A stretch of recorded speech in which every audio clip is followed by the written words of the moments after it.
On October 7th, 1900, in Munich, Bavaria, a second son was born to a respectable schoolteacher and his wife, and they named him Heinrich. This was an unremarkable birth in an unremarkable family, the kind of ordinary middle-class household that formed the backbone of German society at the turn of the century. The child who came into the world that day was frail, prone to illness, suffering from chronic stomach problems that would plague him throughout his life. He was not physically impressive, not marked by any particular strength or commanding presence.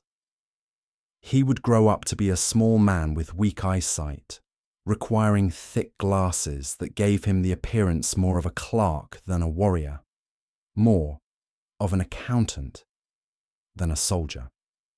And yet, this man, this weak-eyed former chicken farmer who looked like he belonged behind a desk rather than on a battlefield, would become the architect of the most systematic genocide in human history. Heinrich Himmler would oversee the murder of approximately 6 million Jews and millions of others deemed undesirable by Nazi ideology.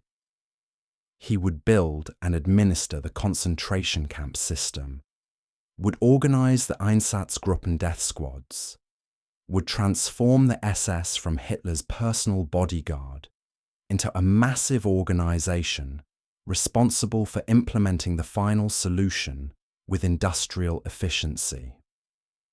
This is not a story about a charismatic leader who inspired masses with fiery rhetoric, because Heinrich Himmler was never charismatic.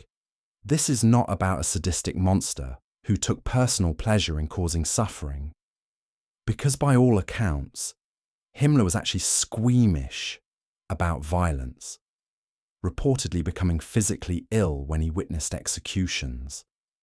This is something far more disturbing, because this is the story of how an ordinary, unremarkable man with no particular talent for cruelty, driven by a desperate need to prove himself worthy, transformed into the administrative genius of genocide, the man who could organize mass murder with the same methodical attention to detail that another person might bring to managing a shipping company. Welcome to Forgotten Minds. Today, we dissect the psychology of Heinrich Himmler, the man who proved that you don't need to be a monster to commit monstrous acts, that the greatest evils in history are often perpetrated not by savage beasts, but by insecure bureaucrats desperate for validation, armed with ideology and authority and a pathological need to belong to something greater than themselves. Heinrich Himmler grew up in the shadow of expectations he could never quite meet, in a family where respectability and achievement were paramount, but where his physical limitations seemed to mark him as fundamentally deficient. His father, Gebhard Himmler, was a strict, demanding schoolteacher who valued discipline, education, and traditional Bavarian Catholic values. He had high expectations for his sons, expectations of academic excellence and professional success that would elevate the family's social standing. And Heinrich tried desperately to meet these expectations, studied diligently, performed adequately in school, but was always haunted by the sense that he was somehow not enough, that his physical weakness betrayed some deeper inadequacy. The young Heinrich was obsessed with strength and masculinity, precisely because he possessed so little of either. He kept detailed diaries that reveal a boy consumed with tracking his physical development, recording every illness, every moment of weakness, every failure to measure up to the robust masculinity that German culture celebrated. He was captivated by military glory, by stories of warriors and heroes, by the romantic mythology of Germanic knights and ancient Teutonic tribes, creating for himself an elaborate fantasy life where he was strong and respected and feared, everything he was not in reality. When World War I broke out in 1914, Heinrich was only 14, too young to serve, and he watched with envy and desperation as older boys marched off to war, to glory, to the chance to prove their manhood in combat. He begged his parents to let him join the military, pulled strings through family connections to get accepted into officer training, and finally, in 1918, he entered military academy. But the war ended before he could see combat, before he could prove himself on the battlefield, before he could earn the validation that he was convinced would finally make him feel adequate and worthy.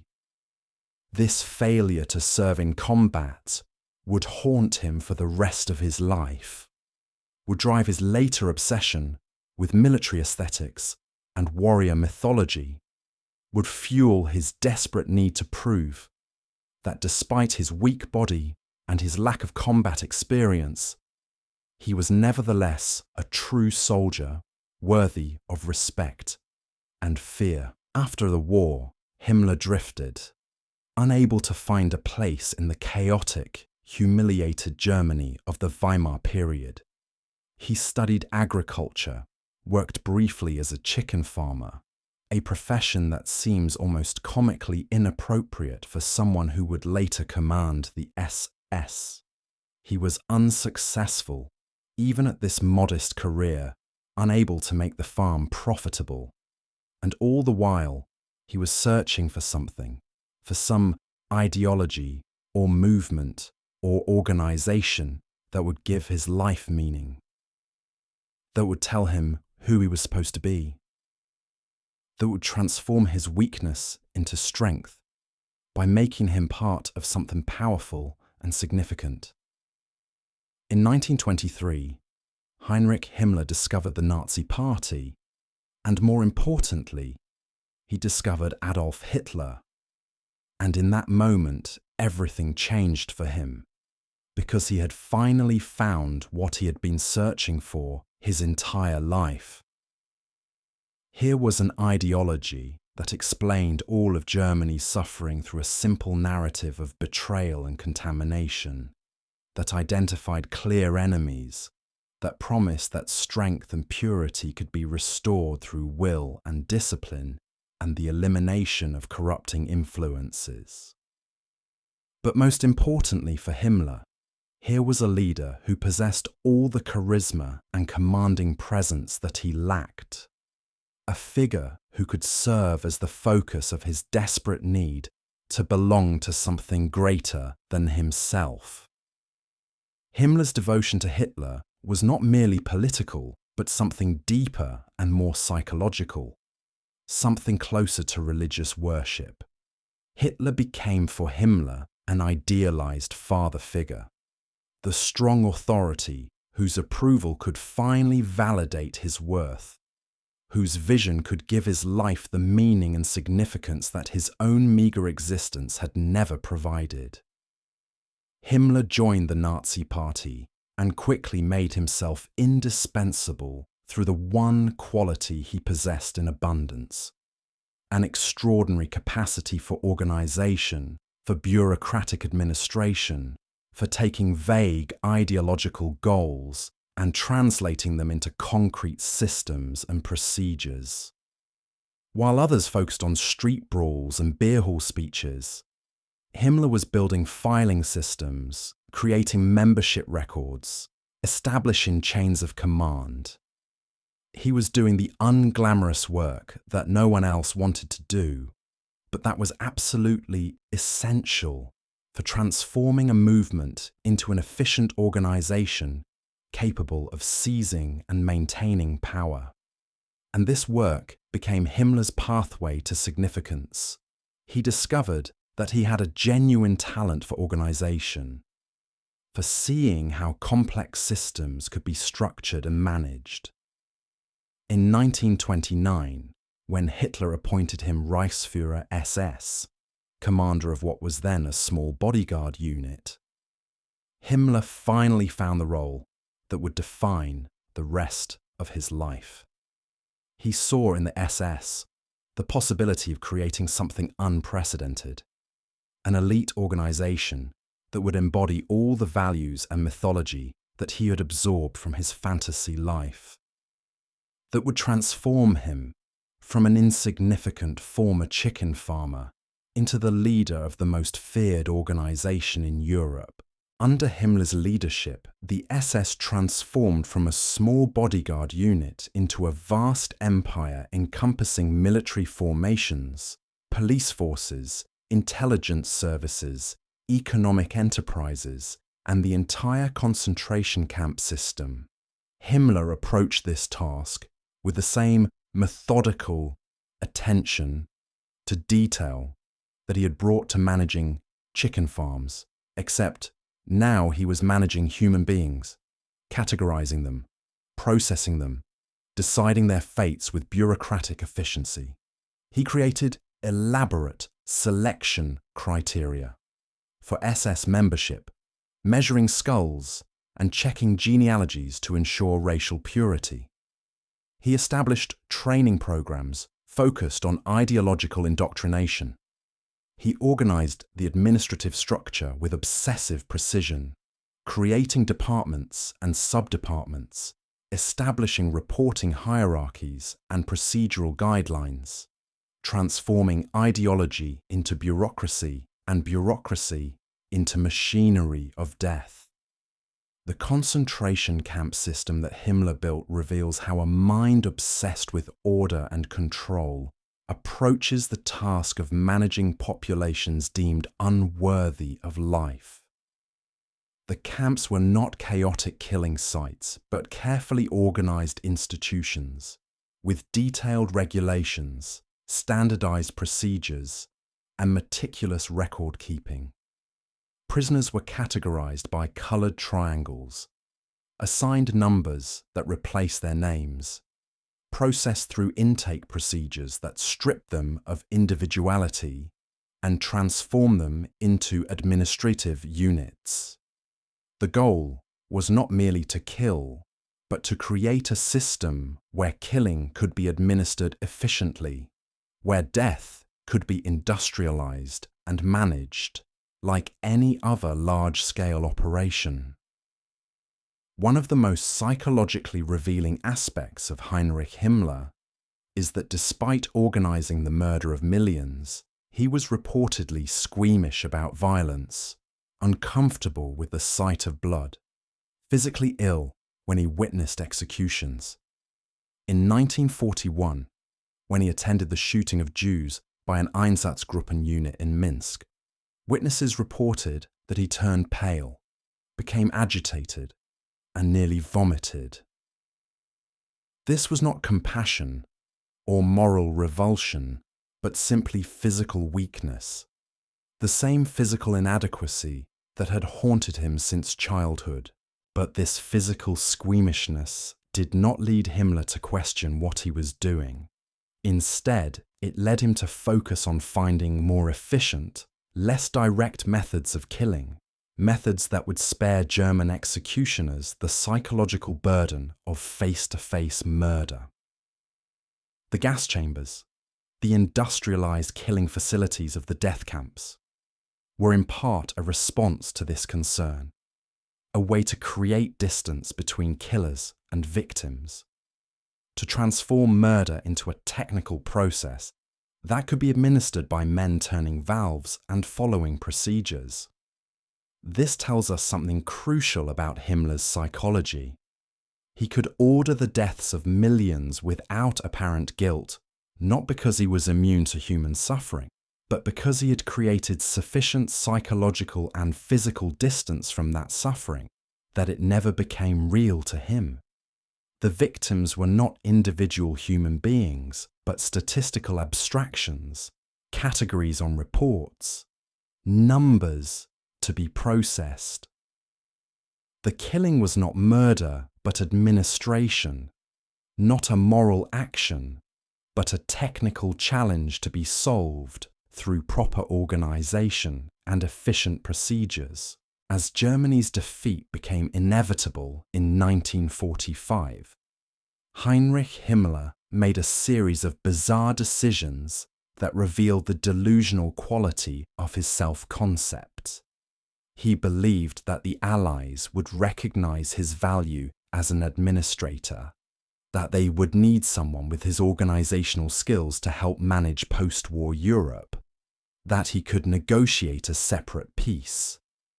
He made contact with Allied representatives, offering to betray Hitler in exchange for recognition as a legitimate negotiator, apparently unable to comprehend that the man who had organized the Holocaust would be seen as anything other than a war criminal deserving of execution. When Hitler learned of these betrayal attempts, he stripped Himmler of all positions and ordered his arrest.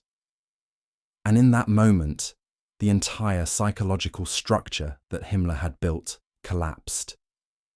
Without his role, without his position in the hierarchy, without Hitler's approval, giving his life meaning, he was nothing. Just a weak-eyed former chicken farmer who had built an identity on foundations of fantasy and ideology that were now revealed as worthless. On May 23, 1945, captured by British forces and facing certain prosecution for crimes against humanity, Heinrich Himmler bit down on a cyanide capsule and died within minutes. He was 44 years old. He died as he had lived, a coward who could order the deaths of millions, but lacked the courage to face accountability for his actions. A bureaucrat who could organize genocide, but could not organize his own defense. A man whose entire sense of worth depended on external validation that had now been permanently withdrawn. Heinrich Himmler teaches us something more disturbing than the psychology of obvious monsters, because he reveals how ordinary inadequacy, combined with ideological totalism and bureaucratic talent, can produce evil on an unprecedented scale. He was not charismatic or inspiring, not personally cruel or sadistic, not marked by any obvious signs of dangerousness. He was simply an insecure man who found in Nazi ideology a way to transform his weakness into strength, his insignificance into power, his desperate need for validation into a mission that could justify any atrocity. The mechanisms that allowed Himmler to organize the Holocaust, while maintaining a self-concept as a dutiful servant doing necessary work, are the same mechanisms that allow bureaucrats throughout history to participate in atrocities. The creation of distance between actions and consequences, the transformation of moral decisions into technical problems, the surrender of individual judgment to ideological authority, the reduction of human beings to administrative categories. Himmler could process millions to their deaths because he never saw them as people, but only as numbers on reports, problems to be solved through efficient organization. The lesson of Heinrich Himmler is that the greatest evils are often perpetrated not by savage beasts, but by weak men, desperate to prove themselves strong, not by obvious monsters, but by insecure bureaucrats who find in ideology permission to transform their administrative talents into machinery of death. The path from inadequacy to atrocity requires only opportunity, authority, ideology, and the willingness to surrender individual moral judgment to external commands. This has been Forgotten Minds. Remember that the most dangerous people are often not those who appear monstrous, but those who appear ordinary, not those who seek power for its own sake, but those who seek validation through service to ideologies that promise to transform their weakness into strength through the elimination of others. Until next time, stay vigilant.